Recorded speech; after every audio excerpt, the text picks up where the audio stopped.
진궁은 후한 말 조조, 장막, 여포를 섬겼던 모사입니다.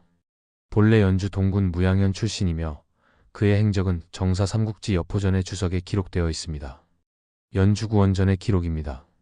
중평 말년인 188년에서 189년경 후한이 크게 혼란에 빠지자 황건적이 다시 곳곳에서 반란을 일으켰습니다. 곽대를 비롯한 황건적 잔존 세력은 서하의 백파곡에서 봉기하여 태원을 공격했고 하동 백파에서 일어난 황건군은 남용로의 선우 어브라와 연합하여 하남과 동군을 공격했습니다. 마산과 조조는 황건적의 깃발을 내걸고 사천의 면죽에서 봉기하여 여러 고을을 점령했으며 그 세력은 빠르게 익주의 북쪽으로 퍼져나갔습니다. 연암과 영주의 황건군을 이끌던 하의와 하만 등도 수만 명의 병력을 모아 다시 반란을 일으켰고 서원의 아군 교위였던 포옹을 무너뜨렸습니다. 또한 청주와 서주에서 봉기한 황건군은 100만 대군을 이루어 청주, 서주, 연주, 기주를 돌며 전투를 벌였습니다. 191년 청주에서 약 30만 명의 황건군이 봉기하여 태산군을 공격했습니다. 그러나 태산 태수 응소가 적은 병력으로 필사적으로 저지하면서 수천 명이 희생되었고 황건군은 북쪽으로 밀려나 황하를 건너 발해군으로 이동했습니다. 이후 황건군은 흑산군과 연합하려 했으나 공손찬에게 패배하여 수만 명이 학살당했습니다. 패배 후 한동안 병력을 정비하며 다시 세력을 모았습니다. 192년 황건군은 약 100만 명의 병력을 갖추고 연주를 공격했습니다. 이 과정에서 임성의 국상이었던 정수를 살해하고 동평으로 진격했습니다. 당시 임성과 동평은 모두 연주에 속해 있었습니다. 이에 연주자사 유대가 황건군을 공격하려 하자 포신이 만류하며 다음과 같이 조언했습니다. 지금 적의 병력이 100만에 달하니 백성들은 두려워 떨고 군사들은 사기가 떨어져 제대로 싸울 수 없는 상황입니다. 저들의 움직임을 보면 군량과 보급이 없고 오로지 약탈로 충당하고 있으니 우선 병력을 비축하며 굳게 지키는 것이 좋습니다. 만약 저들이 싸움을 걸어도 대응하지 않고 공격하려 해도 허용하지 않는다면 필연적으로 세력이 흩어질 것입니다. 그때 정예병을 선별해 요충지를 점거한 후 공격하면 반드시 승리할 수 있습니다. 그러나 유대는 이 조언을 받아들이지 않고 결국 황건군과 정면으로 싸웠으며 그 결과 전사하고 말았습니다. 유대가 전사한 후 진궁이 조조에게 말했습니다. 지금 연주에는 주인이 없고 왕명도 끊어진 상태입니다. 제가 먼저 가서 연주의 사람들을 설득하겠습니다. 명부께서는 그 뒤를 이어 연주목의 자리에 올라 천하를 거두는 발판으로 삼으십시오. 이는 패왕의 업을 이루는 길입니다. 진궁은 연주의 별가와 치중을 설득하며 다음과 같이 말했습니다. 지금 천하는 분열되었는데 연주에는 주인이 없습니다. 동군태수 조조는 시대를 바로잡을 만한 인재이니 만약 그를 연주목으로 모신다면 반드시 백성을 평안하게 할 것입니다. 포신을 비롯한 여러 인물들도 이에 동의했습니다. 이에 포신은 주의 관리였던 만잠 등과 함께 동군으로 가서 조조를 맞이해 연주목을 겸하게 했습니다. 이후 조조는 군을 이끌고 동평국 수장현 동쪽에서 황건적을 공격했습니다. 전투 중 포신은 최선을 다해 싸우다 전사했지만 결국 황건군을 가까스로 격파했습니다. 조조는 전투를 마친 후 천여 명의 병력을 이끌고 전장을 시찰하던 중 갑자기 적의 둔영과 마주쳐 전투가 벌어졌습니다. 그러나 불리한 상황에 놓여 수백 명이 전사했고 조조는 군을 이끌고 후퇴할 수밖에 없었습니다. 그때 황건군이 조조의 군대를 추격하며 전진했습니다. 황건군은 도적으로 지낸 시간이 길었고 여러 차례 승기를 잡았기 때문에 병사들이 모두 정예하고 사나웠습니다. 반면 조조의 군대는 오랫동안 복무한 병사가 적고 신병들이 제대로 훈련받지 못한 상태라 전군이 두려움에 사로잡혀 있었습니다. 이에 조조는 직접 갑옷을 입고 투구를 쓴 채 장병들을 순시하며 상벌을 명확히 하여 군사들의 사기를 푹 돋웠습니다. 그 결과 병사들은 다시 기세를 떨쳤고 그 여세를 몰아 적을 공격하자 황건군은 점차 무너져 후퇴하기 시작했습니다. 그러자 황건군은 조조에게 서신을 보내 다음과 같이 말했습니다. 예전에 제남에서 신단을 허물었을 때는 그 도가 중앙태을과 같아 그대가 도를 아는 사람인 줄 알았습니다. 그러나 이제 다시 미혹되었군요. 한나라의 운명은 이미 다했고 황가가 새롭게 세워질 것입니다. 하늘의 뜻은 그대의 재능과 역량으로 감당할 수 있는 것이 아닙니다. 조조는 이 글을 읽고 격노하며 꾸짖고 욕했습니다. 그는 여러 차례 황건군에게 항복할 기회를 주었지만 동시에 기습병과 매복병을 배치하여 전략을 펼쳤습니다. 이후 밤낮으로 교전을 벌였으며 황건군은 전투 때마다 패배하여 포로로 잡히는 일이 반복되었습니다. 결국 황건군은 퇴각할 수밖에 없었습니다. 한편 전사한 포신의 시신을 찾으려 했으나 끝내 발견하지 못했습니다. 이에 병사들은 나무를 깎아 포신의 형상을 만들고 제사를 지내며 곡을 했습니다. 이후 조조의 군대는 황건군을 추격하여 연주의 제북에 도착했으며 마침내 황건군이 항복을 청해왔습니다. 조조가 군사를 일으켰을 때 진궁은 모사로서 조조와 함께 활동했습니다.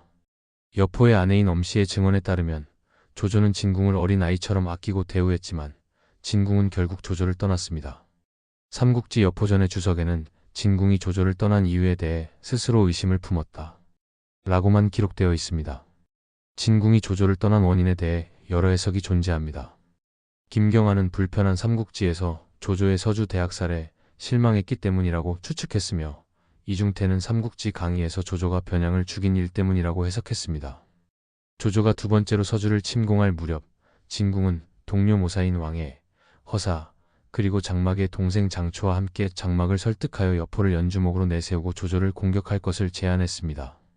일반적으로 연주의 인사들이 여포에게 귀해한 것으로 알려져 있으나 실제로는 이름값이 높은 여포를 앞세운 것에 불과했으며 장막과 여포의 연합 관계가 더욱 본질적인 요소였습니다. 이때 진궁은 다음과 같이 주장했습니다.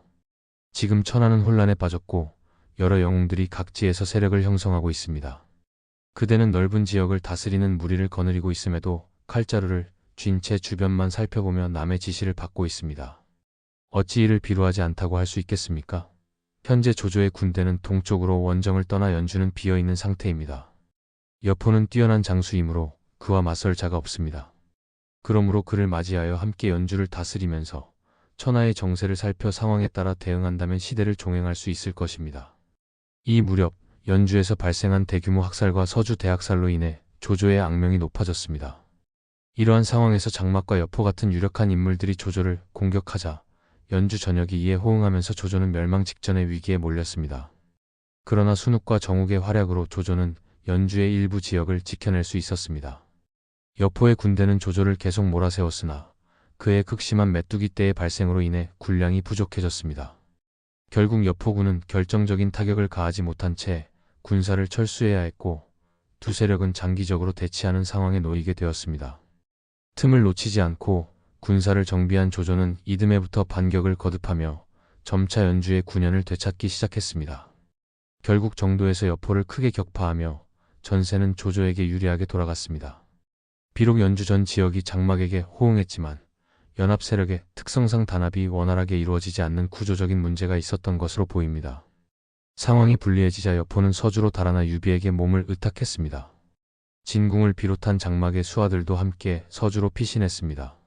한편 장막은 원술에게 구원군을 요청하기 위해 수춘으로 떠났고 장초는 장막과 합류하기 위해 옹구에 남았습니다. 그러나 장막은 수춘에 도착하기도 전에 부하의 배신으로 살해당했고 장초는 조조의 군대에 포위된 상태에서 몇 개월 동안 항전했으나 결국 성이 함락되자 자결했습니다. 이 과정에서 여포는 영지를 잃었고 진궁은 자연스럽게 여포의 군대로 편입되었습니다. 영지를 잃은 여포군은 유비군을 기습해 서주의 합의성을 점령하는 데 성공했습니다. 그러나 여포는 유비군을 완전히 섬멸하지 않고 원술군을 공격하는 실책을 저질렀습니다. 이로 인해 유비는 목숨을 부지할 수 있었습니다. 진궁은 여포를 위해 여러 계책을 제시했지만 여포는 번번이 이를 따르지 않았습니다. 조조처럼 과감하게 행동하면 결국 조조와 다를 바 없다고 생각했던 것인지 진궁은 항맹, 조성과 함께 반란을 모의했습니다. 그러나 항맹의 부장이었던 조성이 항맹을 배신하면서 항맹과 조성이 내분을 벌였고 결국 두 사람 모두 부상을 입었습니다. 이후 항맹은 고순에게 체포되어 처형당했습니다. 이때 조성은 여포 앞에 나아가 사실 항맹은 원술의 계책을 따른 것뿐이며 진궁 또한 공모한 인물입니다. 라고 말했습니다. 이에 진궁은 얼굴을 붉혔을 뿐 반박하지 못했습니다. 그러나 여포는 대장이었던 진궁을 처형할 경우 발생할 후폭풍을 우려해 항맹의 반란 사건을 덮어두기로 결정했습니다. 그 후 여포는 정치적 상황을 제대로 읽지 못한 채 조조와 연합하는 최악의 선택을 했습니다. 조조와 여포의 연대 속에서 원술은 크게 패배했지만 결국 논공행상에서 여포가 얻은 것은 아무것도 없었습니다.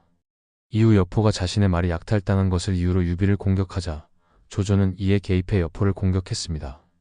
조조군이 팽성에 도착하자 진궁은 여포에게 즉시 쉬고 있던 병력을 동원해 지쳐있는 조조군을 공격할 것을 건의했습니다. 그러나 여포는 이를 받아들이지 않았습니다. 이때 진등 부자가 조조에게 투항하며 반기를 들었고 여포는 뒤늦게 원술과 연합해 조조군을 요격하려 했으나 패배하고 말았습니다. 이 과정에서 성념이 포로로 잡혔고 하비성은 조조군에게 포위당했습니다. 조조는 여포에게 편지를 보내 투항을 유도했습니다. 이에 여포가 투항을 고려했으나 진궁 등은 자신들의 죄가 크다며 이를 막았습니다. 진궁은 단순히 반대만 한 것이 아니라 스스로 성을 지키고 여포가 군사를 이끌고 성 밖으로 나가 협공하는 전략을 제안했습니다. 이를 통해 조조군을 격파할 수 있다고 주장했으며 여포도 이를 받아들였습니다. 그러나 여포의 부인 엄씨는 진궁이 의리가 없을 뿐만 아니라 고순과 불화가 있어 성을 제대로 방어하기 어렵다고 지적했고 결국 이 계획은 무산되었습니다. 결국 여포는 하비성에서 고립된 채 농성하면서 원술의 원군에 전적으로 의존하는 최악의 선택을 했습니다. 하지만 이미 힘이 쇠약해진 원술군은 전투에서 쉽게 무너졌고 여포는 내부 결속을 이유로 농성을 선택했음에도 불구하고 오히려 장수들 간의 불화를 심화시키는 실수를 저질렀습니다. 그 결과 후성, 위속, 송원 등이 조조와 내통하게 되는 계기를 제공했습니다. 후성 등은 진궁을 사로잡은 채 성문을 열고 군대를 이끌고 조조에게 투항했습니다. 결국 여포는 남은 군사들과 함께 백문루에서 최후까지 저항했으나 끝내 조조에게 투항하고 말았습니다. 조조는 포로가 된 진궁과 마주했습니다. 당시 그들이 나눈 대화는 오늘날까지 전해지고 있습니다. 고순이 처형된 후 진궁은 군사들에게 이끌려 조조 앞으로 나왔습니다. 조조는 반가움과 비웃음이 섞인 미소를 지으며 진궁을 맞이했습니다. 공대 오랜만이로군. 그동안 어떻게 지내셨소? 이에 진궁은 단호한 태도로 대답했습니다. 그대가 간악하고 불충하여 떠난 것인데 더 무슨 말이 필요하겠소? 진궁의 매서운 반응에 조조는 표정을 가다듬고 다시 물었습니다. 경은 평소 스스로 지략이 뛰어나다고 자부하지 않았소? 그런데 어찌하여 이 지경이 된 것이오? 진궁은 여포를 턱으로 가리키며 담담하게 말했습니다. 그저 이 사람이 내 말을 듣지 않았기 때문이오. 만약 내 계책을 따랐다면 오늘처럼 사로잡혀 치욕을 당하는 일은 없었을 것이오. 조조는 한동안 생각에 잠기더니 다시 물었습니다. 경에게는 노모와 자식이 있지 않소? 그들은 어떻게 하려 하시오? 진궁은 잠시 고개를 숙이고 있다가 결연한 태도로 대답했습니다. 무르표를 바탕으로 천하를 다스리려는 자는 남의 부모를 해치지 않고 인정을 베풀려는 자는 남의 자손을 끊지 않는다고 하였습니다. 그러니 저의 노모와 가족의 생사는 오로지 명공께 달려있을 뿐입니다. 조조는 그 말을 듣고 더욱 결정을 내리지 못했습니다. 그런 조조의 갈등을 눈치챈 진궁이 다시 말했습니다. 청컨대 제 목을 베어 군법을 바로 세워주십시오. 그렇게 말한 후 진궁은 여포를 차가운 시선으로 바라보더니 스스로 형장을 향해 걸어갔습니다. 조조는 자리에서 일어나 몇 걸음 따라가다 주위에 명령했습니다. 진궁의 노모와 가족을 허도로 모셔 극진히 대접하라. 이를 어기는 자는 목을 벨 것이다. 주변의 병사들과 신하들 역시 조조의 배려와 진궁의 당당한 죽음에 감동하여 눈물을 흘렸습니다. 진궁의 최후는 조조와의 날카로운 대립 속에서도 기품과 절개를 지킨 모습으로 평가됩니다. 끝까지 유비를 탓하며 비굴하게 죽음을 맞이한 여포와 비교되며 그의 마지막 순간은 더욱 인상적으로 남았습니다. 여포는 사로잡힌 후 자신의 잘못을 반성하기는커녕 나는 부하들에게 후하게 대했지만 막상 위급한 상황이 되자 모두가 나를 배반했다. 라는 변명을 늘어놓았습니다. 이에 조조는 즉각 부하들의 부인을 희롱해놓고도 후하게 대했다는 말을 할 수 있느냐? 라고 일침을 가했습니다. 그러자 여포는 아무런 말도 하지 못했습니다. 정작 여포는 갈 곳 없는 자신을 받아주고 잘 대해준 유비를 배신하고 서주를 빼앗았음에도 불구하고 오히려 귀가 큰 놈을 믿은 내가 바보였다. 라고 말하며 유비를 탓했습니다. 이는 적반하장의 극치로 끝까지 자신의 잘못을 인정하지 않는 태도가 돋보였습니다. 결국 이런 찌질한 태도를 보이는 여포와 비교되면서 묵묵히 죽음을 받아들인 진궁의 모습은 더욱 빛을 발하게 되었습니다. 물론 진궁도 여포가 내 말을 듣지 않아서 패배했다. 라며 여포에게 책임을 돌리기는 했습니다. 그러나 진궁이 제시한 전략은 충분히 승산이 있는 계책이었으며 만약 여포가 이를 제대로 따랐다면 조조를 물리칠 가능성도 높았습니다. 진궁 또한 원술과 손을 잡고 여포를 제거하려 했던 점에서 완벽한 판단을 했다고 볼 수는 없지만 여포는 독자적인 세력을 구축한 이후부터 남의 말을 듣지 않고 스스로 적을 만들며 패망의 길을 걸었습니다. 즉, 여포가 몰락한 근본적인 책임은 여포 자신에게 있었으며 진궁의 지적은 단순한 변명이라기보다는 충분히 타당한 분석이었습니다. 또한 진궁을 회유하려 하며 가족까지 언급하는 조조의 태도도 인상적입니다. 같은 배신자였던 장막의 경우 조조는 삼족을 멸하는 가혹한 처벌을 내렸지만 진궁에게는 가족을 극진히 대접하라는 명령을 내렸습니다. 이는 조조에게 있어 진궁이 단순한 모사가 아니라 연주를 그에게 넘겨주었고 한때 아이처럼 아꼈던 창업 파트너 중 한 명이었다는 점에서 나온 태도로 보입니다. 결국 조조는 옛 정을 생각하여 진궁을 살려주려 했던 것으로 해석됩니다. 진궁의 행적을 살펴보면 그의 기본적인 목표는 조조를 대적하는 것이었음을 알 수 있습니다. 하지만 그가 조조를 끝까지 적대했던 이유는 명확하게 기록되어 있지 않습니다. 확실한 것은 조조가 진궁에게 극도의 혐오감을 불러일으키는 존재였다는 점이며 그 감정이 단순한 반감이 아니라 수년 동안 맞지도 않는 인물 밑에서 분투하다가 결국 죽음을 맞이할 정도로 강렬했다는 것입니다. 따라서 진궁의 행적을 해석할 때는 이 점을 고려해야 합니다. 진궁은 멋진 최후를 맞이했지만 결국 조조와 여포 두 명의 주군을 배신한 것은 사실입니다. 삼국시대에서도 이렇게 연달아 두 번 배신한 사례는 흔치 않습니다. 진궁이 장막에게 여포를 맞아들이자고 제안한 이유는 단순히 여포가 뛰어난 전투력을 가졌기 때문이었습니다. 그는 여포를 연주목으로 추대하여 조조를 몰아낸 뒤 적당한 대가를 지급하고 내쫓은 후 연주를 기반으로 독자적인 세력을 구축하려는 계획을 세웠습니다.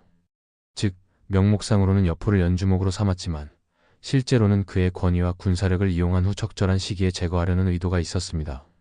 진궁은 장막에 충실한 부하였을 뿐 여포의 충신이라고 보기는 어렵습니다. 이후 2차 창작물에서는 진궁이 여포의 유일한 이해자이자 충신으로 묘사되기도 하지만 애초에 진궁이 선택한 주군은 장막이었습니다. 여포는 단순한 용병대장에 불과했습니다. 그러나 장막이 부하의 배신으로 사망하고 장초마저 성이 함락된 후 자살하면서 진궁은 갈 곳이 없어 여포에게 완전히 편입되었습니다. 하지만 여포는 진궁을 중용하지 않았고 진궁 또한 원술과 손을 잡고 반란을 도모하는 등 서로를 견제하는 관계에 가까웠습니다. 한편 여포는 동탁을 죽인 이후 장안 조정에서 명예직이긴 하지만 삼공에 준하는 대우를 받았습니다. 당시 장안을 장악하고 있던 이각과 곽사 역시 점차 여포를 회유하는 방향으로 움직이고 있었습니다. 반면 조조는 연주자사 유대가 사망한 후 연주 호족들의 추대로 연주자사 대리를 맡았고 이후 조정의 공식 승인을 받았다고 기록되어 있습니다. 그러나 실상은 정식 연주자사였던 금상을 내쫓고 연주를 점령한 것이었으며 원소가 이를 연주자사로 인정해준 것이 조조의 입지를 강화하는 결정적 요인이었습니다. 이는 법적으로 보면 불완전한 형태의 지배 구조였습니다. 결국 진궁과 장막을 중심으로 뭉쳤던 연주 호족들은 자신들의 기반이었던 연주에서 쫓겨났고 그 구심점이었던 장막마저 사망한 상황에서 선택지가 제한되었습니다. 어쩔 수 없이 여포에게 몸을 의탁했지만 실질적으로는 연합 관계에 가까웠고 결국 진궁과 여포의 관계는 끝까지 신뢰로 이어지지 못했습니다. 여포 역시 진궁을 곱게 볼 리 없었습니다. 이러한 관계는 여포가 서주를 장악하면서 세력 구성이 다양해지자 더욱 악화되었습니다. 시간이 지나면서 진궁 등 기존 연주 출신 인사들은 점차 발언권을 잃었고 여포로부터 괄시받았던 것으로 보입니다. 이런 상황에서 자신의 입지가 불안하다고 느꼈던 진궁은 원술의 사주를 받아 항맹 등과 함께 여포를 상대로 반란을 계획했습니다. 그러나 무력 봉기를 주도한 항맹이 여포 암살에 실패했고 고순의 활약으로 반란은 조기에 진압되었습니다. 이때 진궁은 모른 척하며 회의에 참석했지만 조성의 증언으로 인해 반란에 가담한 사실이 드러나는 수모를 겪었습니다. 여포는 진궁이 군을 이끄는 대장이었기 때문에 그를 처형했을 때 발생할 후폭풍을 우려해 이 사건을 덮었습니다. 그러나 이후 진궁의 입지는 크게 약화되었습니다. 다만 반란 모의가 사실로 밝혀졌음에도 불문에 붙여졌다는 점을 고려하면 여포군 내에서 어느 정도 영향력을 유지하고 있었던 것으로 보입니다. 삼국지연의에서는 진궁의 행적이 정사보다 더욱 극적으로 그려졌습니다. 조조가 여백사 일가를 몰살할 때 동행했다거나 도겸을 공격하는 조조를 설득하려는 장면이 추가되어 조조의 냉혹함을 부각하는 인물로 등장합니다. 연의에서는 원래 중모연의 현령을 맡고 있었는데 동탁 암살에 실패하고 도망치던 조조가 중모연을 지나면서 검문에 걸려 체포되었습니다. 진궁은 십상시 건석의 아버지를 때려 죽인 조조의 의기와 명성을 익히 알고 있었기 때문에 밤늦게 조조와 은밀히 만나게 됩니다. 평소 조조의 기계와 재능에 감탄했던 진궁은 벼슬과 가족까지 버리고 조조와 함께 도망치는 선택을 했습니다. 도망치던 조조와 진궁은 조조의 부친과 의형제였던 여백사의 집에 몸을 숨기게 되었습니다. 여백사는 조조와 진궁을 극진히 대접하기 위해 술을 사러 시장에 다녀오겠다며 잠시 자리를 비웠습니다. 그 사이 조조와 진궁은 손님을 위한 방에서 쉬고 있었는데 그때 칼 가는 소리와 함께 묶어서 죽일까? 그냥 죽일까? 라는 대화가 들려왔습니다. 이를 들은 조조는 여백사가 자신들을 죽이려 한다고 오해했고 진궁과 함께 선제 공격을 감행하여 여백사의 가족들을 모두 살해했습니다. 하지만 이는 단순한 착오로 사실 집안의 종들이 돼지를 잡으려던 것이었을 뿐이었습니다. 자신들의 실수를 깨달은 조조와 진궁은 황급히 집을 떠나려 했으나 시장에서 돌아오던 여백사와 마주치고 말았습니다. 여백사는 가족을 몰살당한 사실을 알고 분노하며 관가에 신고하겠다고 했고 이에 조조는 후환을 없애기 위해 여백사의 주의를 돌린 뒤 그를 베어버렸습니다. 이 모습을 본 진궁은 조조의 무자비함에 경악하며 그를 책망했습니다. 그러나 조조는 차라리 내가 천하를 저버릴지언정 천하가 나를 저버리게 할 수는 없다. 라고 말하며 자신의 행동을 정당화했습니다. 이후 진궁은 조조와 함께 잠을 자던 중 조조가 단순히 야망에 불타는 간웅일 뿐이며 세상을 구할 인물이 아니라는 사실을 깨닫게 되었습니다. 이에 그는 조조를 죽일 생각까지 했지만 자신이 조조를 따른 이유가 나라를 위한 것이었는데 지금 죽이면 불의를 행하는 것이라 판단하여 조용히 자리를 떠났습니다. 정사에서는 진궁이 조조를 떠난 이유가 명확하게 기록되어 있지 않지만 삼국지연의에서는 이처럼 여백사 사건을 통해 명분을 부여했습니다. 이후 진궁의 행적은 명확하지 않지만 조조가 조승의 죽음을 빌미로 서주 대학살을 일으키려 하자 다시 등장합니다. 그는 조조를 찾아가 전쟁을 멈추고 군사를 돌릴 것을 설득하며 다음과 같이 말했습니다. 조금만 더 신중히 생각하시오. 도겸 어르신은 그대와 같은 자가 아니오. 그대처럼 온정을 베푼 이를 죽이지 않을 뿐더러 탐욕 때문에 인의를 저버리는 사람이 아니란 말이오. 그러나 조조는 경노하며 이를 거절했고 진궁은 결국 설득을 포기한 채 물러나 장막에게 몸을 의탁하게 되었습니다. 이후 장막과 함께 지내던 진궁은 사방에서 쫓기고 있던 여포를 받아들이는 것이 세력 확장에 도움이 될 것이라 판단하고 장막을 설득하여 여포를 연주로 끌어들였습니다. 그 결과 진궁은 여포의 모사가 되어 그의 책략을 담당하게 되었습니다. 이후 진궁의 행적은 정사와 대체로 유사합니다. 다만 정사에서 등장하는 원술의 사주를 받고 항맹과 공모했던 사건은 연의에서 생략되었습니다. 이 때문에 삼국지연의를 자세히 읽지 않으면 진궁이 여포에게 진심으로 충성한 인물처럼 보이기도 합니다. 그러나 연의에서도 진궁이 조조에 대한 반감을 이유로 여포를 이용하려 했다는 점은 간접적으로 드러납니다. 조조가 합의성을 함락한 후 고순이 침묵하자 조조는 그를 베려고 했고 이어 서왕이 포로가 된 진궁을 압송해왔습니다. 조조가 말했습니다. 공대 나와 헤어진 뒤로 별일 없었소? 진궁이 답했습니다. 내가 마음을 바르게 쓰지 않아서 너를 버린 것이다. 조조가 말했습니다. 내 마음이 바르지 않다면서 어찌 여포를 섬겼소? 진궁이 답했습니다. 여포는 비록 깨가 부족하지만 교활하고 음험한 너와는 다르다. 조조가 말했습니다.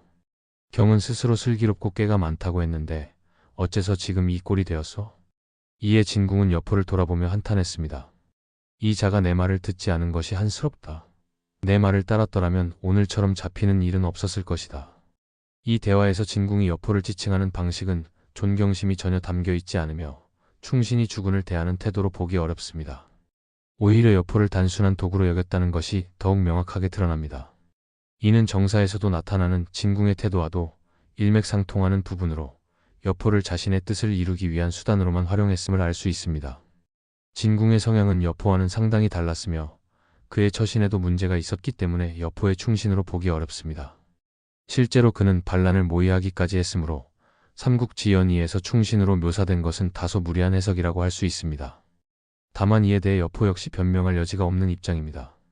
우선 여포는 조조와 원술이 대립할 때 조조를 지지하는 실책을 저질러 천하의 판세를 제대로 읽지 못했습니다.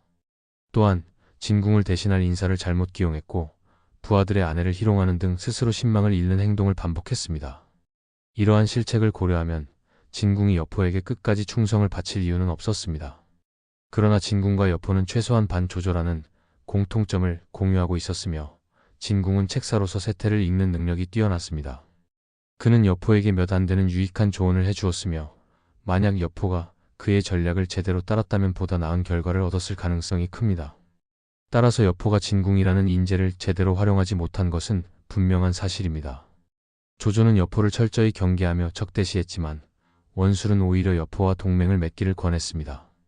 그러나 여포는 결국 조조를 선택했고 이 결정은 당시에도 현대적 관점에서도 납득하기 어려운 선택으로 보입니다. 여포는 여러 번 주군을 갈아치웠고 심지어 그들을 직접 살해하기까지 했던 인물이었습니다.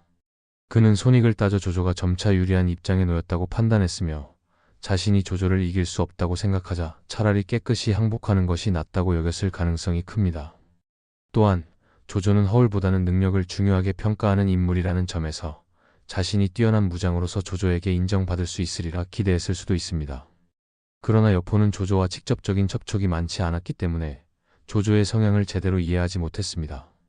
반면 진궁은 과거 조조와 함께 연주 지역의 여러 고을을 설득하며 그의 기반을 다지는 데 기여했던 인물이었습니다. 따라서 진궁은 조조가 쉽게 신뢰할 인물이 아니라는 점을 누구보다 잘 알고 있었을 것입니다. 여포가 조조의 서주 침공 당시 그의 영토를 빼앗으며 큰 피해를 입혔던 전력을 생각하면 조조가 그를 용서할 가능성은 낮았습니다. 결국 여포는 자신의 행적을 제대로 되돌아보지 않은 채 조조에게 항복하는 선택을 했고 이는 곧 그의 몰락으로 이어졌습니다. 물론 진궁의 출신과 처신을 고려하면 그가 여포의 신임을 얻기 어려웠다는 점도 사실입니다. 또한 여포의 인품이 어떤지 당대에도 명확하게 알려져 있었기에 끝내 여포를 택했던 진궁 역시 그에 대한 책임에서 자유로울 수는 없습니다. 진궁의 행보는 미스터리한 부분이 많습니다. 어떤 의미에서는 배신의 아이콘처럼 보일 정도입니다. 그는 장막을 설득해 조조를 배신하게 만들었고 여포 휘하에서도 항맹과 공모하여 반란을 계획했습니다. 결국 그의 마지막 주군이 배신의 아이콘이라 불리는 여포였다는 점도 흥미로운 부분입니다. 확실한 것은 진궁이 연주와 서주에서 반조조 세력을 대표하는 인물이었으며 조조의 오랜 친구였던 장막까지 설득해 반란을 일으키게 했다는 점입니다. 또한 여포와 불화가 있었음에도 끝까지 그의 휘하에서 조조에 맞섰다는 점을 보면 진궁이 조조를 극도로 싫어했던 것은 분명합니다. 그러나 정작 진궁이 왜 조조를 그렇게 증오하게 되었는지는 명확한 기록이 없습니다. 일반적으로 서주 대학살이나 변양 사건을 계기로 들지만 이는 후대의 해석일 뿐 이를 뒷받침할 명확한 사료는 존재하지 않습니다. 다만 정사와 연애 모두 일정 시점 이후 진궁이 조조를 깊이 혐오했다는 것은 확실합니다. 연희에서도 진궁의 행보는 비극적입니다. 조조의 냉혹한 성정을 깨닫고 떠났지만 결국 선택한 인물이 여포였다는 점이 이해하기 어렵다는 의견이 많습니다. 이문열의 해석에 따르면 난세 속에서 진궁 역시 타락하여 결국 유비를 배신하는 계책까지 진언하게 된 것으로 묘사됩니다. 당시 난세 속에서 가장 극악한 군웅은 동탁이었고 연희에서는 유비의 조력자로 묘사되지만 실제로는 막장 행보를 보였던 공손찬도 악명이 높았습니다. 하지만 학살 규모로 따지면 조조가 가장 악명이 높은 인물이었습니다. 이에 따라 진궁이 반조조 노선을 유지한 것은 조조의 잔혹성에 대한 반발로 볼 수 있습니다. 진궁이 원술에게 우호적이었던 것은 그가 황제를 참칭하기 이전부터였습니다.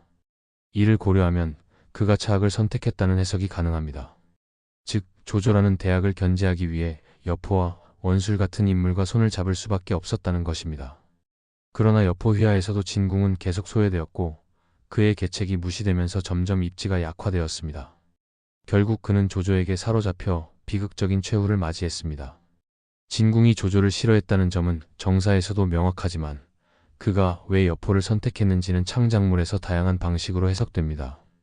일부 작품에서는 여포의 막장성을 완화하고 진궁과의 관계를 미화하여 묘사하기도 합니다. 예를 들어 신삼국에서는 여포를 배신을 일삼는 무책임한 인물이지만 한편으로 순수한 면이 있는 인물로 그립니다.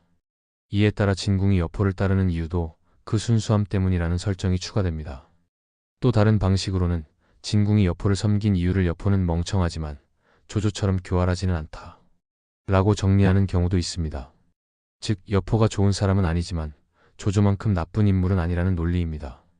그 외에도 조조는 너무 강대해 결국 통제할 수 없는 존재이지만 여포는 언젠가 통제할 수 있을 것이라고 판단했다는 해석도 존재합니다. 이와 달리 서주 대학살을 계기로 진궁이 조조를 증오하게 되었다는 설정을 따르는 작품들도 많습니다.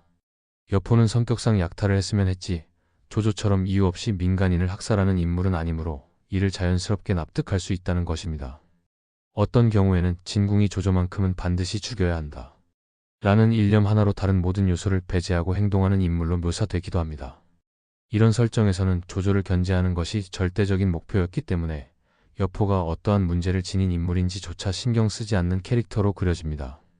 진궁의 행보는 명확한 설명이 부족한 부분이 많으며 반조조 노선은 확고했지만 그 동기가 분명하지 않습니다.